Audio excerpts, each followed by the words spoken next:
જય શ્રી સ્વામિનારાયણ। આજના સત્સંગમાં શું શ્વેતદ્વીપવાસી શ્રી વાસુદેવ ભગવાન પુરુષોત્તમ સર્વ અવતારના અવતારી સર્વધામના ધામી છે, આ વાતનો આજે સત્સંગ કરવાનો છે। તેમાં મુખ્યત્વે મુક્તાનંદ સ્વામીના કીર્તનના પ્રભાતિયાના 4 પદ લેવાના છે, ભગવાન શ્રી સ્વામિનારાયણના વચનામૃતના પ્રમાણ લેવાના છે, વાસુદેવ મહાત્મ્યના પ્રમાણ લેવાના છે।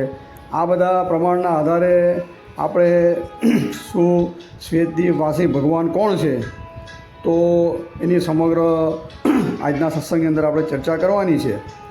હવે જે મુખ્યત્વે જે વાતની ચર્ચા કરવાની છે તેવા મુક્તાનંદ સ્વામીને વિશે ભગવાન શ્રીજી મહારાજ શું કહે છે તો ભગવાન સ્વામિનારાયણ લોયાના 3જા વચનાની અંદર સ્પષ્ટ રીતે એમ કહે છે કે જેને ભગવાનનો તથા સંતનો મહાત્મ્ય સહિત જે નિશ્ચય હોય તેના લક્ષણ કહીને ભગવાન શ્રીજી મહારાજ કહે છે કે સ્ત્રી હોય તો પુરુષનો ત્યાગ કરે, પુરુષ હોય તો સ્ત્રીનો ત્યાગ કરે, રાજ્યનો ત્યાગ કરે, ધનનો ત્યાગ કરે, બરાબર। એ બધી વાત કરીને લક્ષણ બતાવે ભગવાન શ્રીજી મહારાજ। તેની અંદર મુક્તાનંદ સ્વામીને પણ ભગવાનનો મહાત્મ્ય સહિત નિશ્ચય હતો અને સંતનો પણ મહાત્મ્ય સહિત નિશ્ચય હતો।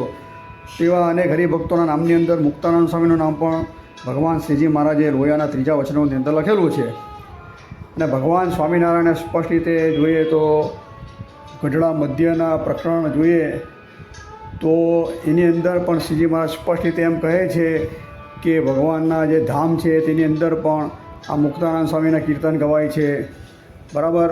તો એ મધ્ય પ્રકરણનું 19મું વચનામૃત છે, 19 અને 35મું વચનામૃત, તેની અંદર સ્પષ્ટ રીતે એવી આજ્ઞા કરેલી છે ભગવાન શ્રીજી મહારાજે કે મુક્તાનંદ સ્વામી આદિકના કીર્તન ગાવા।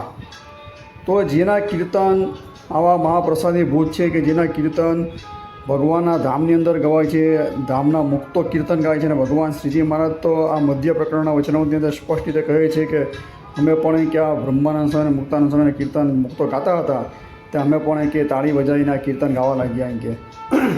તો આવા મુક્તાનંદ સ્વામી જેને ભગવાનનો મહાત્મ્ય જ્ઞાને સહિત નિશ્ચય છે, બરાબર। આ કેમ કહેવું પડે છે કે અમુક કહેવાતા જે વિમુખ અવળીમતીવાળા છે તે એમ કહે છે કે મુક્તાનંદ સ્વામીને ભગવાનનો સર્વોપરી નિશ્ચય જ ન હતો।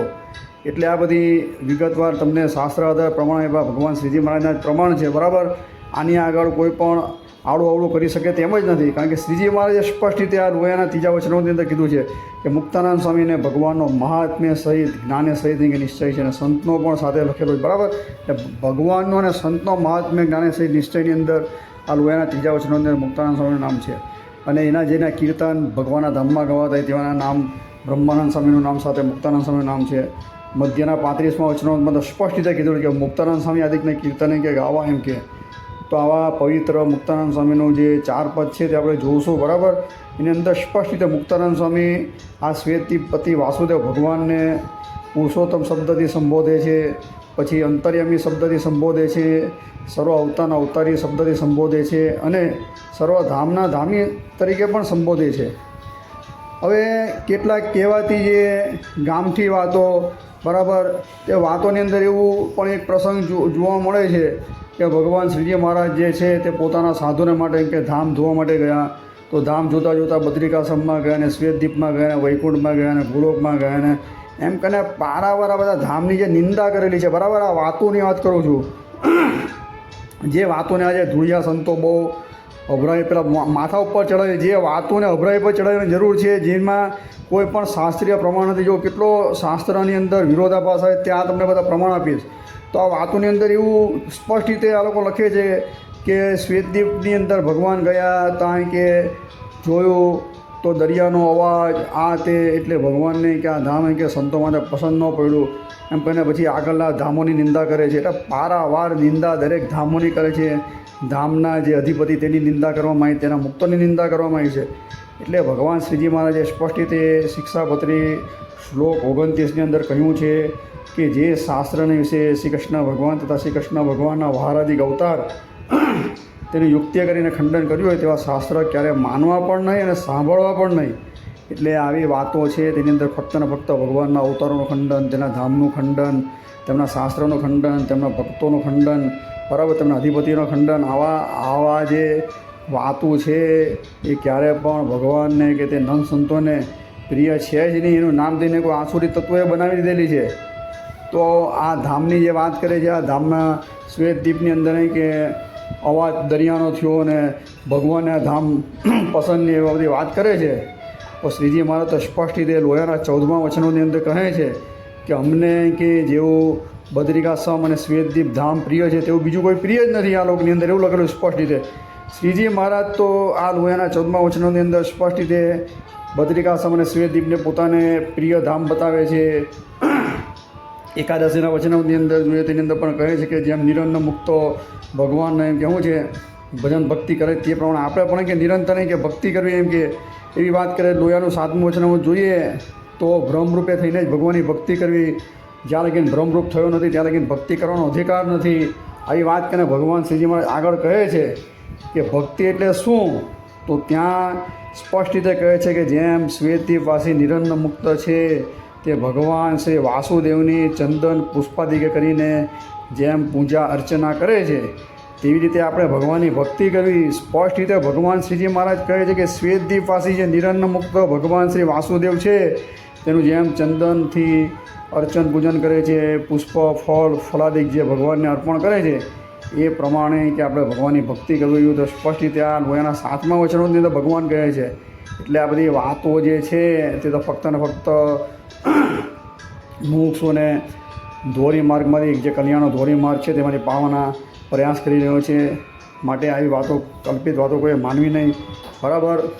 હવે આ સત્સંગ ચાલુ કરતાં પહેલાં પદના એક બીજું આપણે જોઈ લઈએ કે ભગવાન શ્રીજી મહારાજે વડતાલના બીજા વચનોની અંદર સ્પષ્ટ રીતે કહેલું છે કે ભગવાને સાંખ્યની વાત કરી, યોગની વાત કરી કે ભગવાન કેવા છે, તો લાંબા છે, ટૂંકા છે, બરાબર, પીળા છે કે એવું કંઈ ખબર ન પડે. એટલે ભગવાન શ્રી વાસુદેવ એ પોતે કે પંચરાત્ર તંત્રની અંદર એમ કહેલું છે. એમ કરીને જે આ વડતાલનું બીજું વચન તેની અંદર કહે છે શ્રી કૃષ્ણ પુરુષોત્તમ જે છે તે પોતાના અક્ષરધામની વિશે રહ્યા છે ને એ અક્ષરધામાધિપતિ શ્રી કૃષ્ણ પુરુષોત્તમ પોતે સ્વયં શ્વેતદ્વીપવાસી જે નિરંતર મુક્ત તેને 5 વખત પોતાનું દર્શન આપે છે. આ વસ્તુ જે છે તે પંચરાત્ર તંત્રની અંદર લખેલી છે. એ વસ્તુ ભગવાન સ્વામિનારાયણે આ વડતાલના બીજા વચનોની અંદર લખેલી છે. ને આ જ વસ્તુ જોઈએ તો ભગવાન વેદ વ્યાસે પોતાના જે કહેવાતા ગ્રંથ વાસુદેવ મહાત્મ્ય ગ્રંથની અંદર પણ આ વસ્તુ લખવામાં આવેલી છે. તો એનો અધ્યાય તમને કહેવું તો 18 અને શ્લોક સંખ્યા જોઈએ તો 9. આ 18-9ની અંદર પણ આ જ વસ્તુ લખવામાં આવી છે કે જે અક્ષરધામાધિપતિ વાસુદેવ છે તે પોતે નિરંતર મુક્તને 5 વખત પોતાનું દર્શન આપવા માટે આવે છે.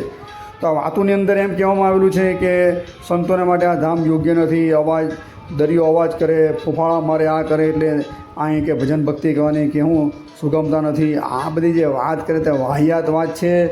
આ સનાતન શાસ્ત્ર વાસુદેવ મહાત્મ્ય ગ્રંથ ભગવાન શ્રીજી મહારાજે જેને માન્યતા આપી છે, સંપ્રદાયનું જે મૂળ કીધેલું છે, ભગવાન વેદ વ્યાસના વચન પર જેને વિશ્વાસ નથી, મધ્ય પ્રકરણના 6ઠ્ઠા વચનમાં કીધું કે એને પાપિષ્ટ અને નાસ્તિક જાણો, બરાબર. તો આવા ભગવાન વેદ વ્યાસના પવિત્ર વચન છે તેની અંદર પણ સ્પષ્ટ રીતે કહેવામાં આવ્યું છે કે બીજું કોઈ નહીં પણ નિરંતર મુક્તને દર્શન આપવા માટે અક્ષરધામાધિપતિ જ આવે છે. કદાચ વેદ વ્યાસ ભગવાનના વચન પર કોઈને વિશ્વાસ નહીં હોય તો એ જ વચન ભગવાન શ્રીજી મહારાજે વડતાલના બીજા વચનોની અંદર કીધેલું છે, બરાબર. તો એની અંદર પણ આ વસ્તુ લખવામાં આવી કે ભગવાન પોતે સ્વયં જાતે 5 વાર શ્વેતદ્વીપવાસી નિરંતર મુક્તને પોતાનું દર્શન આપવા માટે પધારે છે. એટલે કોઈ અવર કોઈ વાસુદેવ છે જ નહીં શ્વેતદ્વીપની અંદર રહેલા, એ સાક્ષાત ભગવાન અક્ષરધામાધિપતિ જ છે. અક્ષરધામાધિપતિ હોય તો જ મુક્તાનંદ સ્વામી આ પદની અંદર પુરુષોત્તમ શબ્દ ઉચ્ચારે, કારણ કે અક્ષરધામનું જે મૂળ રૂપ છે તેને પુરુષોત્તમ શબ્દથી શ્રીજી મહારાજે શિક્ષાપત્રી શ્લોક 108ની અંદર સંબોધન કરેલું છે. સ શ્રી કૃષ્ણ પરમબ્રહ્મ ભગવાન પુરુષોત્તમ, બરાબર. જે પુરુષોત્તમ શબ્દ વાપરો તો અક્ષરધામનું જે મૂળ રૂપ છે શિક્ષાપત્રી 108 શ્લોક પ્રમાણે અક્ષરધામના મૂળ રૂપને કીધેલું છે. વચનામૃત પરથારો જો તેની અંદર પણ પુરુષોત્તમ શબ્દ જે છે તે અક્ષરધામના મૂળ રૂપને જ કીધેલું છે. એટલે અક્ષરધામનું જે મૂળ રૂપ સ્વયં જાતે જે 5 રૂપ જે કીધા પંચરાત્ર તંત્રની અંદર, બરાબર, કે ભગવાન 5 રૂપે રહે છે, તો અક્ષરધામના મૂળ રૂપ છે તે જ આ ધરા ઉપર અવતાર ધારણ કરે છે. તેમાં વાસુદેવ ભગવાન કે બદ્રિકાશ્રમની અંદર રહેલા નરનારાયણ ઋષિ એ બેની વચ્ચે કોઈ ભેદ નથી. અભેદપણું કીધું. કેવી રીતે અભેદપણું કીધું? તો રૂપ સ્વરૂપે કરીને, ઈશ્વરીય કરીને, શક્તિએ કરીને, બરાબર. અક્ષરધામનું મૂળ રૂપ અને આ ધરા ઉપર રહેલા વાસુદેવની અંદર શ્વેતદ્વીપવાસીની અંદર અણુ માત્ર પણ ફેર નથી, કારણ કે સાક્ષાત અક્ષરધામાધિપતિ જ 5 વાર દર્શન અહીં આપવા માટે આવે છે એવું આની અંદર લખવામાં આવ્યું છે. મુક્તાનંદ સ્વામી તો પોતાના પદની અંદર ઈષ્ટદેવ તરીકે પણ વર્ણવશે, બરાબર. બધી આપણે એની ચર્ચા કરીએ છીએ હમણાં. એટલે આ કોઈ અવર પુરુષ નથી, શ્વેતદીપવાસી નિરંજન મુક્ત છે.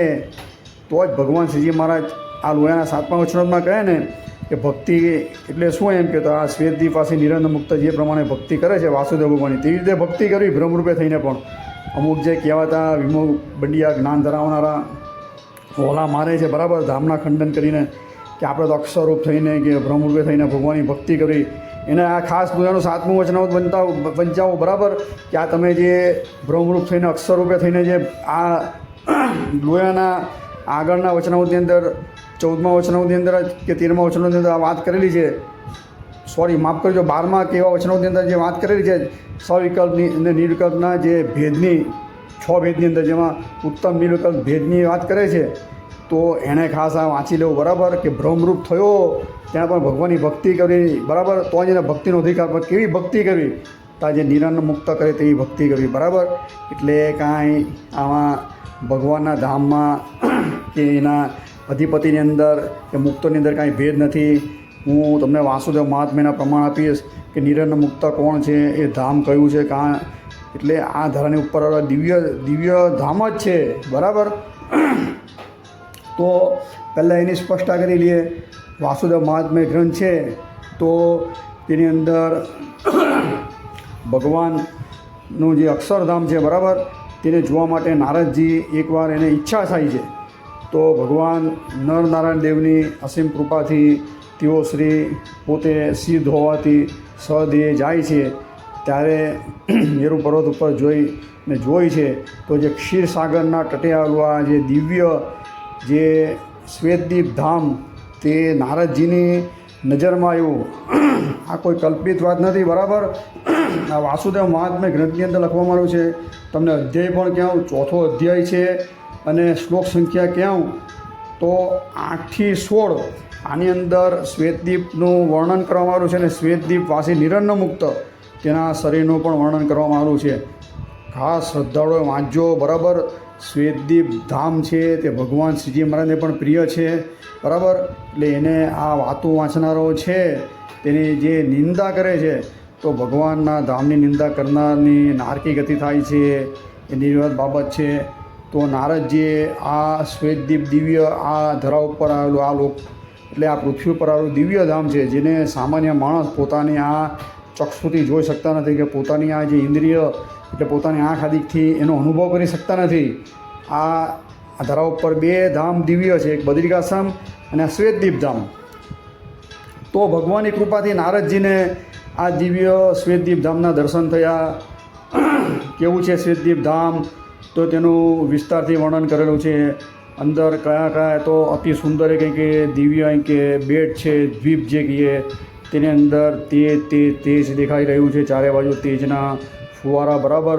તેજનો પુંજ છે, તેની અંદર અનેક ઝાડોના વર્ણન છે, આંબા છે, સોપારી છે, બરાબર, કંદર, ચંપો, ચમેલી આદિ અનેક વૃક્ષો છે, તેના વર્ણન કરવામાં આવેલા છે.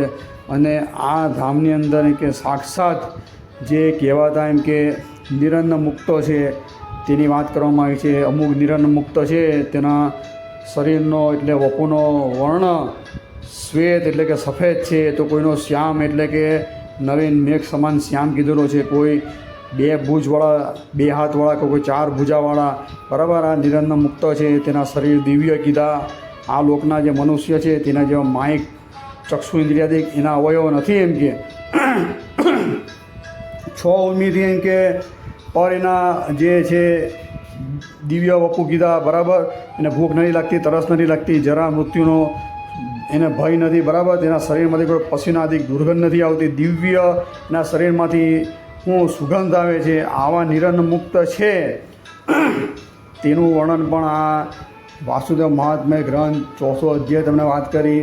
શ્લોક સંખ્યા 8 થી 16 તે વાંચી લેજો, બરાબર. ભગવાન શ્રીજી મહારાજે સ્પષ્ટ રીતે સત્સંગી જીવન 4થા પ્રકરણની અંદર સંપ્રદાય સ્વામિનારાયણ સંપ્રદાય કે ઉદ્ધવ સંપ્રદાયનું મૂળ ગ્રંથ તરીકે કીધેલું છે. ને વચનામૃતની અંદર પણ ભગવાન શ્રીજી મહારાજ સ્પષ્ટ રીતે કહે છે કે શ્રીમદ ભાગવત તો સારું જ છે, પણ વાસુદેવ મહાત્મ્ય જેવું નહીં, એમ કે અને પછી એનું કારણ પણ બતાવે છે કે વાસુદેવ મહાત્મ્યની અંદર ભગવાનને ભજવાની રીતિ બતાવી છે. ધર્મ જ્ઞાન વૈરાગ્ય સહિત ભગવાનની જે એકાંતિક ભક્તિ ભાગવતી ધર્મ કે સનાતન ધર્મ છે તેનું નિરૂપણ આ ભાગવત ધર્મનું નિરૂપણ આ વાસુદેવ મહાત્મ્ય ગ્રંથની અંદર કરવામાં આવ્યું છે. નાનો 32 અધ્યાયનો ગ્રંથ છે, પણ અતિ સુંદર છે. એની અંદર 3 અધ્યાય 2 થી 3 અધ્યાયની અંદર અક્ષરધામનું પણ વર્ણન આવે છે. તો આ નારદજી છે તે ભગવાનના અનુગ્રહથી આ ધામની અંદર આવે છે અને શ્વેતદ્વીપવાસી નિરંજન મુક્ત છે તે પોતે નારદજીને આ બદ્રિકાશ્રમમાંથી અક્ષરધામની અંદર પોતે સ્વયં જાતે લઈ જાય છે. એનું પણ વર્ણન આ વાસુદેવ મહાત્મ્ય ગ્રંથની અંદર કરવામાં આવેલું છે. એટલે નિરંજન મુક્ત જે છે તે પોતે દિવ્ય દેહવાળા છે. અને આ વાસુદેવ મહાત્મ્યની અંદર એવું પણ વર્ણન છે કે અક્ષરધામના જે અક્ષર મુક્તો છે તે પણ ઘણીવાર એમ કે આ બદ્રિકાશ્રમની અંદર આવે છે અને વાસુદેવ ભગવાનનો એમ કે અર્ચન પૂજન અધિક કરે છે. તો અક્ષરધામના મુક્તો અક્ષરધામ છોડીને અહીં કેમ આવતા હશે એ બહુ મોટો પ્રશ્ન છે. એટલે ખાસ વિચારજો, અક્ષર મુક્તો આપણા જેવા માયાથી કે બરાબર કર્મપાસથી બંધાયેલા તેની જે જ્ઞાન શક્તિ જેની જે કહીએ તો એ લોકોની જે આપણી જેમ સંકોચને વિકાસ અવસ્થાવાળી નથી હોતી. કારણ કે ભગવાનને ભજવાથી માયાના તમથી પર થવાથી એ લોકોની જે જ્ઞાન શક્તિ છે તે વિસ્તૃત થાય છે. બરાબર, તેઓ સમગ્ર ધામમાં બેઠા થકા પણ અનંતકોટી બ્રહ્માંડની અંદર શું થાય તે પોતે ત્યાં બેઠા થકા જોઈ શકે છે. તો આવા અક્ષર મુક્તો છે તે પણ પોતાના જે ઈષ્ટદેવ સાક્ષાત અક્ષરધામાધિપતિ તેનું સ્વરૂપ માનતા હોય તો જ પછી પોતે અક્ષરધામમાંથી આ ધરા ઉપર આવીને આ શ્વેતદ્વીપવાસી વાસુદેવ ભગવાનનું પૂજન અર્ચન આદિ કરે ને. એ ખાસ આ પોઈન્ટ મુદ્દો જોજો. બરાબર, સમજવાની આ જરૂર છે કે અક્ષર મુક્તો પણ આવો ભેદ નથી માનતા, તો ભાઈ આપણે કેમ ભેદ માનવો. હવે ખાસ કરીને એક બીજું વસ્તુ જોઈએ તો આ વાસુદેવ મહાત્મ્ય ગ્રંથની અંદર અધ્યાય જોઈએ તો 7 અને શ્લોક સંખ્યા જોઈએ તો 36. તો 7:36ની અંદર એવું લખવામાં આવેલું છે કે આપણે કોઈ પણ ધામમાં જવું હોય, દાખલા તરીકે અક્ષરધામમાં આ નારદજીને જવું હતું તો બીજા પણ ધામના નામ આપેલા છે કે વૈકુંઠ કે ગોલોક કે બ્રહ્મોલ, બરાબર, કે અક્ષરધામમાં જવું હોય તો આ શ્વેતદ્વીપ ધામ છે તે દ્વારરૂપ કીધું હોય. કે દ્વાર એટલે કે કોઈ પણ ધામમાં જવું હોય તો આ ધામમાં તમારે ફરજિયાત અહીં આવવું જ પડે અને અહીંયાથી જ તમે બીજા ધામની અંદર તમે ગમન કરી શકો. એ તો સાક્ષાત આ આખો પ્રસંગ વાંચશો તમે, બરાબર, આ વાસુદેવ મહાત્મ્ય ગ્રંથની તમને તરત જ ખબર પડશે કે ભગવાનના અનુગ્રહથી નારદજી સદેહ શ્વેતદ્વીપવાસી નિરંજન મુક્ત આ બદ્રિકાશ્રમમાંથી જ આ નારદજીને અક્ષરધામની અંદર લઈ ગયા હતા. એટલે કોઈ પણ ધામમાં જવું હોય તો બદ્રિકાશ્રમમાં જવું જ પડે, અનિવાર્ય છે. બરાબર, એટલે આ વાસુદેવ મહાત્મ્ય ગ્રંથની અંદર સ્પષ્ટ રીતે 7:36ની અંદર દ્વારભૂત બતાવ્યું. બરાબર, દ્વાર એટલે કે દરવાજો. આ દરવાજો છે બીજા ધામમાં જવાનો. એટલે આ બધી સ્પષ્ટતા કરી દીધી આપણે. એટલે આ બધી વસ્તુ જોઈએ. અને એક બીજો પણ આપણે પ્રસંગ લઈ લઈએ કે બોચાસણ બળના અતિથિ ઇતિહાસની અંદર પાનું નંબર 171 તેની અંદર આપણા યોગીવર્ય ગોપાળાનંદ સ્વામી છે તેણે ભાગવતની જે ટીકા કરેલી છે દશાંશકરની, એના અધ્યાય જોઈએ તો 88 ને શ્લોક સંખ્યા જોઈએ તો 25-26ની અંદર સ્પષ્ટ રીતે તેઓએ વૈકુંઠ ધામને પણ આ શ્વેતદ્વીપ ધામ તરીકે એનો ઉલ્લેખ કરેલો છે. એટલે ગોપાળાનંદ સ્વામી વૈકુંઠ અને શ્વેતદ્વીપ વચ્ચે કોઈ ભેદ માનતા નથી. આ કંઈ મારા ઘરના વાક્ય નથી. બરાબર, ભુજથી પ્રકાશિત થયેલ ભાગવતની અંદર પણ આ વસ્તુ તમે જોજો. સંસ્કૃતની અંદર વૈકુંઠ છે અને ગુજરાતીની અંદર શ્વેતદ્વીપ લખેલું છે. એ આ જે ગોપાળાનંદ સ્વામી ટીકાને આ લોકોને ધ્યાનમાં લઈને જ ભાષ્ય કર્યું હશે તો જ આવું લખે. અને કોઈને કંઈ સંશય હોય તો બંનેનો ઇતિહાસ વાંચી લે છો. 171 પાનું છે. તો ગોપાળાનંદ સ્વામીએ સ્પષ્ટ રીતે વૈકુંઠ ધામને શ્વેતદ્વીપ ધામ તરીકે એનો શું છે ઉલ્લેખ કરેલો છે. આની સ્પષ્ટતા થઈ ગઈ. હવે આપણે જે આપણું મૂળ વાત છે તેના પર આવીએ તો આ જે મુક્તાનંદ સ્વામીના જે 4 પદ છે તેનું પહેલું પદ છે કે વાસુદેવ નારાયણ વિષ્ણુ કે પ્રાતઃ સમય જપ કરના. આ જે છે એના 4 પદો છે તે આપણે ખાસ સમજવાના છે આજે. તેની અંદર જે મુક્તાનંદ સ્વામી આ શ્વેતદ્વીપ પાસે ભગવાન શ્રી વાસુદેવને શું સંબોધે છે, કેવી રીતે એને કહે છે તેની આપણે ચર્ચા વિચારણા થોડી કરીએ. આ 4 પદ છે તે બહુ ભૈરવી રાગમાં છે અને પ્રભાતિયાની અંદર છે.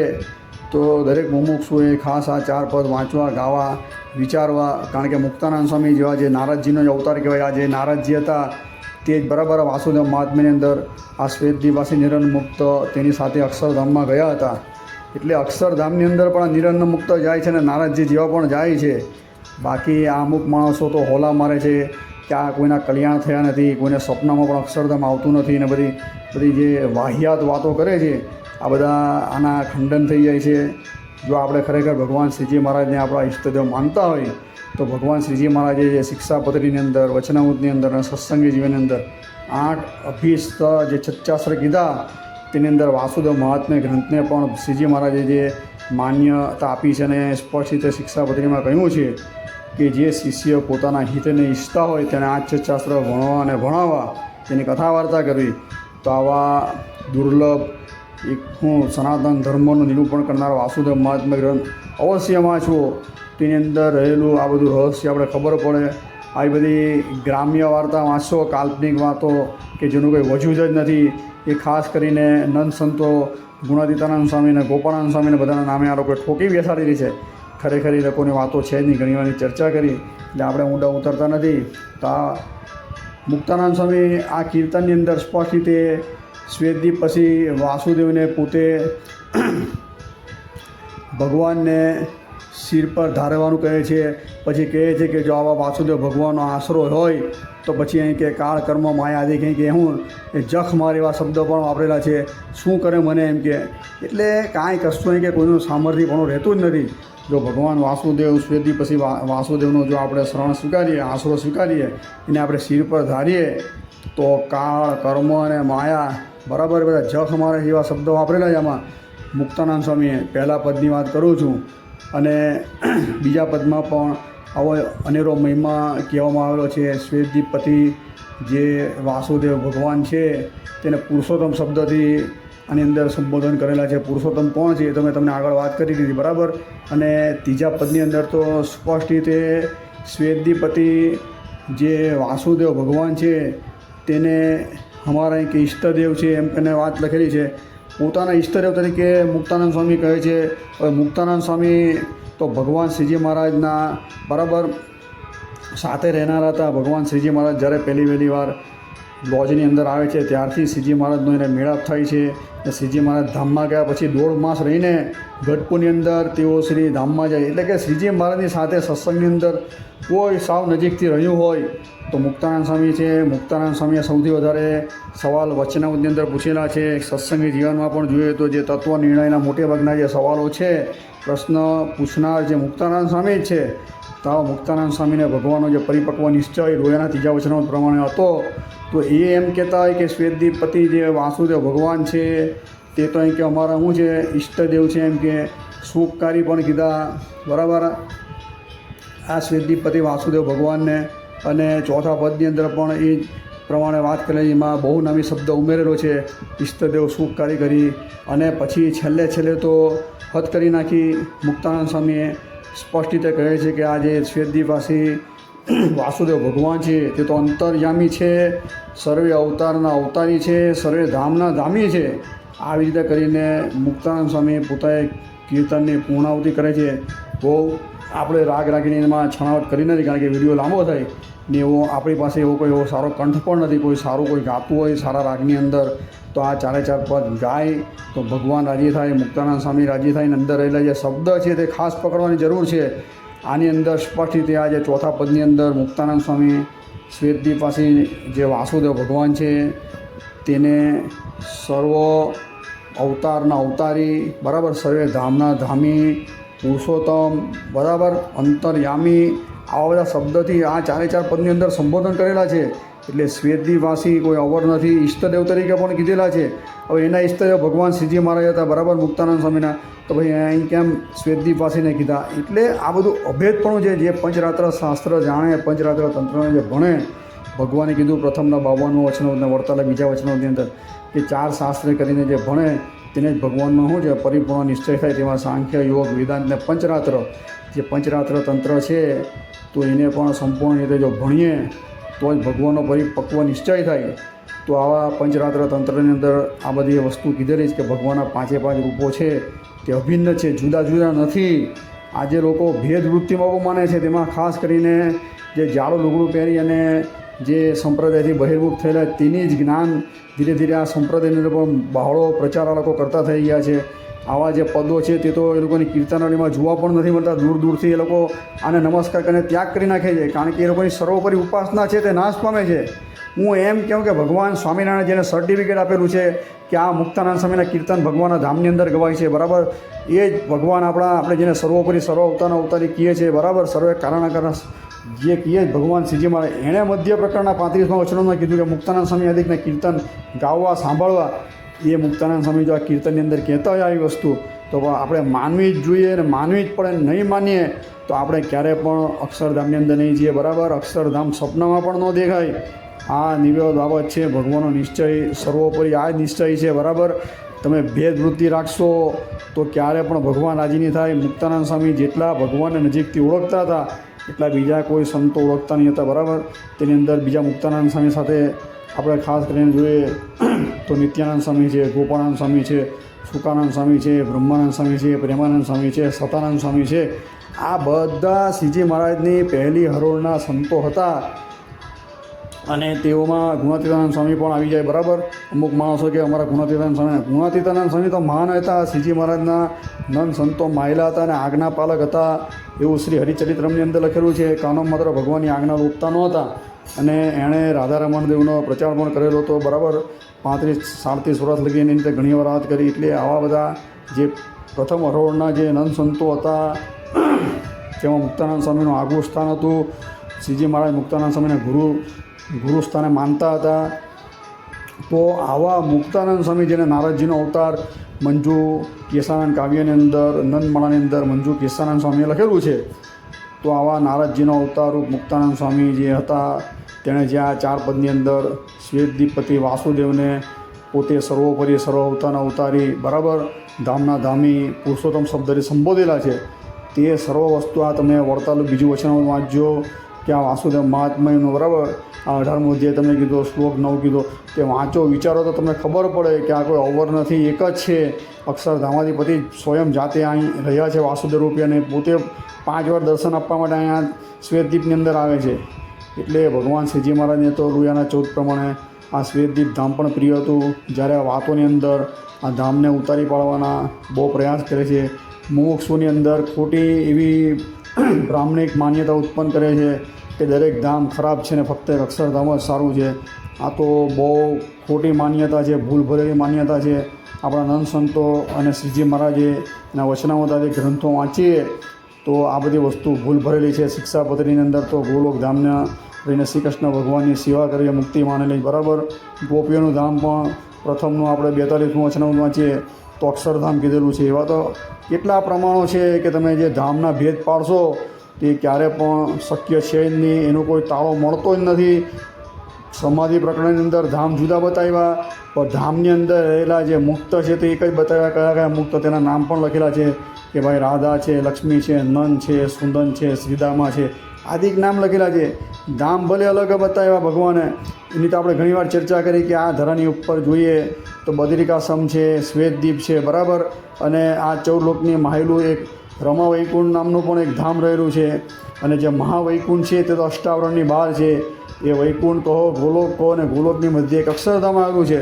આ બધા જે ધામો છે તે બધા ધામો કોઈ જગ્યાએ અલગથી વર્ણન આવે, કોઈ જગ્યાએ એક વર્ણન આવે. તે જ્યાં જેવું જ્યાં પ્રસંગ હોય તેવું એનું વર્ણન આવતું હોય. પણ આ બધો જો તમે જાણતા નહીં હોય તો એનો ધ્રોહ કરી બેસો, બરાબર, ભગવાનના ધામનો, તેના મુક્તનો. અને ખરેખર એ પ્રત્યક્ષ પરોક્ષ રીતે એ આપણે આપણા ઈષ્ટદેવ ઉપાસ્ય ઈષ્ટદેવ ભગવાન શ્રી સ્વામિનારાયણનો ધ્રોહ કરી રહ્યા છે. કારણ કે એ ધામની અંદર કોઈ અવર નથી રહ્યું, સાક્ષાત પુરુષોત્તમ નારાયણ અક્ષરધામાધિપતિ જ રહ્યા છે. આ તમને શાસ્ત્રીય પ્રમાણે બરાબર વળતાલું બીજું વચન આવશું કે આ વાસુદેવ મહાત્મ્ય ગ્રંથ શું તેની અંદર બી સ્પષ્ટ રીતે લખેલું છે કે ભગવાન સાક્ષાત પોતે અહીંયા બદ્રિકાશ્રમની અંદર રહેલા છે. એટલે આ મુક્તાનંદ સ્વામીના અદ્ભુત આ 4 પદો છે, પ્રભાતિયા છે, ગાવા, વિચારવા અને બરાબર ભગવાન શ્રીજી મહારાજે સ્વયં પોતે વાસુદેવ નારાયણથી પોતે પહેલી વાર મૂર્તિ ગઢપુરની અંદર પધરાવી. તો આગલા વિડીયોની અંદર તમને વાત કરી એ સ્વરૂપ અત્યારે ગઢડાની અંદર છે. વડતાલની અંદર પણ આપણે જોઈએ તો લક્ષ્મીનારાયણ દેવથી ઉત્તરાખંડની અંદર ધર્મ ભક્તિ સાથે વાસુદેવનું સ્વરૂપ પધરાવેલું છે. સ્વયં જાતે કીધું છે કે આ હું જ છું, એમ કે જે પૂજવા માટે મૂર્તિઓ આપવામાં આવે છે, પ્રાતઃ આપણે જે પૂજા કરીએ છીએ તેની અંદર પણ એક વાસુદેવનું સ્વરૂપ આપવામાં આવેલું ધર્મ ભક્તિ સાથે. એ વાસુદેવ બીજા કોઈ નહીં, ભગવાન સાક્ષાત શ્રીજી મહારાજ છે. ભગવાન સ્વામિનારાયણના સત્યનારાયણ સ્વામી જે નામો પાડેલા જન્મંગલે સર્વમંગલ નામાવલીની અંદર તેમાં પણ વાસુદેવ નામ આવે જ છે, બરાબર. એટલે ભગવાન શ્રીજી મહારાજને પણ વાસુદેવ શબ્દથી સંબોધેલા છે. અક્ષરધામનું મૂળ રૂપ જ્યાં જ્યાં આવે છે ત્યાં પણ શ્રી કૃષ્ણ આવે છે, પુરુષોત્તમ વાસુદેવ શબ્દ પણ આવે જ છે. એટલે વાસુદેવ જોઈને કોઈ ગભરાઈ નહીં જવું, બરાબર. આજે બધા ભડકે છે અમુક માણસ, જે કૃષ્ણ કુડાલ જે છે એ વાસુદેવમાં નામ આવે એટલે એમ જ સમજે કે દેવકીનંદન શ્રી કૃષ્ણ વાસુદેવની વાત કરવામાં આવે છે. ભલા માણસ આગળ પાછળનું વિચારો બધું જો મૂકો, શાસ્ત્રમાં શું વાત હોય શું નહીં, બરાબર. એટલે આપણા નંદ સંતો બધું જાણતા હતા, આપતો પુરુષ હતા, ભગવાન શ્રીજી મહારાજ સાથે રહેતા હતા અને ભગવાન શ્રીજી મહારાજની આજ્ઞાથી આ બધું વસ્તુ બનેલી છે. અને ભગવાન શ્રીજી મહારાજ આપણા ઈષ્ટદેવે જ આ મુક્તાનંદ સ્વામીના કીર્તન ગાવાની આજ્ઞા કરેલી છે. તો આવા પદ ગાઈએ, આપણી છાતી ગદગદ થવી જોઈએ કે આવા અદ્ભુત જે પદો છે તે ભગવાન શ્રીજી મહારાજની સાનિધ્યની અંદર બને. કારણ કે મુક્તાનંદ સ્વામી તો ભગવાન ધામમાં ગયા પછી 1.5 માસની અંદર જ ધામમાં ચાલ્યા ગયા. એટલે આ જે કંઈ પણ સાહિત્ય મુક્તાનંદ સ્વામીનું બનેલું છે એ ભગવાન શ્રીજી મહારાજની હયાતીની અંદર બનેલું છે. અને મુક્તાનંદ સ્વામીના કીર્તન પણ ભગવાન શ્રીજી મહારાજ ઘણીવાર સભાની અંદર ગૌડાવતા હતા. અને ભગવાનને શ્રીજી મહારાજને જે આનંદ સંતોના કીર્તન અતિ પ્રિય હતા. પ્રેમાનંદ સ્વામીનું જે કીર્તન છે તો ભગવાન મધ્ય પ્રકરણના ગઢડાના મધ્ય પ્રકરણમાં કહે છે કે આવા કે જેને ભગવાન હોય કે ચિંતવન હોય તેને ઉઠીને સાષ્ટાંગ દંડવત પ્રણામ કરી. એટલે પ્રેમાનંદ સ્વામીના વંદુની વાત કરેલી છે. બ્રહ્માનંદ સ્વામીના કીર્તનની વાત કરવામાં આવે છે ઘણીવાર. તદુપરાંત નરસિંહ મહેતા, તુલસીદાસજીની ચોપાઈઓ ગવાય ભગવાન. એટલે ભગવાનને કીર્તન ભક્તિ અતિ પ્રિય હતી. અને આ જે મધ્યના 19 વચનામાં ભગવાન કહે છે કે અમે અહીં કે ધામમાં જઈને પણ કે મુક્ત ભેળા ગાવા મળ્યા કે તાળી બજાવીને આ તે. એટલે કીર્તન ભક્તિ અતિ સુંદર પ્રિય છે. અને એની અંદર જ ભગવાનનું જે ભક્તિનું જે વર્ણન કરવામાં આવ્યું છે એ બહુ સમજવાની જરૂર. પ્રત્યક્ષપણાનો જે ભાવ છે ત્યાં કીર્તનની અંદર જ આવે છે. આપણે જોઈએ તો ભગવાન કે આજ મારે કે હું શેરી આવ્યા ને શેરી મેં વળાવીને સજ્જ કરીને ફૂલડા વેર્યા અને મોતીડા વેર્યા અને ભગવાનને માટે મેં થાળ બનાવ્યો અને ભગવાનને માટે મેં સિંહાસન બિછાવ્યું ને ભગવાનને મેં હાર. એટલે આ બધું જે પ્રત્યક્ષનો ભાવ જે છે એ કાંઈ સમજવું હોય તો આપણા નંદ સંતોના કીર્તનમાંથી જ સમજાશે. ને કીર્તન જે છે તે તમને ઉત્કૃષ્ટ ભક્તિ આપશે. સર્વોપરી જે ભક્તિ આપણે જે કહીએ એકાંતિક ભક્તિ, આજે બધા હોલા મારે છે ને કે ઉત્તમ નિર્વિકલ્પ નિશ્ચય, એ નિશ્ચય પણ આ નંદ સંતોના કીર્તનમાંથી જ થશે. હવે આજે કેટલાક કહેવાતા જે ધામ કુડાલો છે, કૃષ્ણ કુડાલો છે, જ્યાં જ્યાં કૃષ્ણ નામ આવે છે ત્યાં ફેરવીને હરિકૃષ્ણ કરી નાખે છે, જ્યાં ગોલોક નામ આવે છે ત્યાં ફેરવીને અક્ષર કરી નાખે, બરાબર. એની વિગતવાર ચર્ચા આપણે એકવાર કરેલી છે. તે છતાં પાછું સમય મળશે તો કયા કીર્તનની અંદર કોણ કેટલો ફેરફાર કરે છે તે આપણે જરૂરથી આપણે એની ચર્ચા વિચારણા કરીશું. પણ આજનો જે આ કહેવાનો મુખ્ય ગલીતાર થયો હતો કે મુક્તાનંદ સ્વામીએ શ્રીજી મહારાજની સાનિધ્યમાં રહીને એમને જે પોતે અનુભવ કર્યો હતો, પોતે જે જ્ઞાન પ્રાપ્ત કર્યું હતું ત્યાં 4 પદની અંદર એણે વણી લીધું છે. અને આ પદની અંદર સ્પષ્ટ રીતે શ્વેતદીપવાસી નિરંજન મુક્તને શ્વેતદીપવાસી વાસુદેવ ભગવાનને તેઓ શ્રીએ સર્વોપરી સર્વ અવતારના અવતારી પુરુષોત્તમ સર્વધામના ધામી એવા શબ્દથી સંબોધેલા છે અને ઈષ્ટદેવ તરીકે પણ સંબોધેલા છે અને શિર સાથે ધારેલા છે, બરાબર. તો આપણે પણ આ કીર્તન ગાઈને આપણે એવો પરિપક્વ નિશ્ચય કરીએ, બરાબર. તો ભગવાન શ્રીજી મહારાજને મુક્તાનંદ આપણે રાજી થાય. આપણો વચને વિરામ આપીએ. અસ્તુ. જય શ્રી સ્વામિનારાયણ.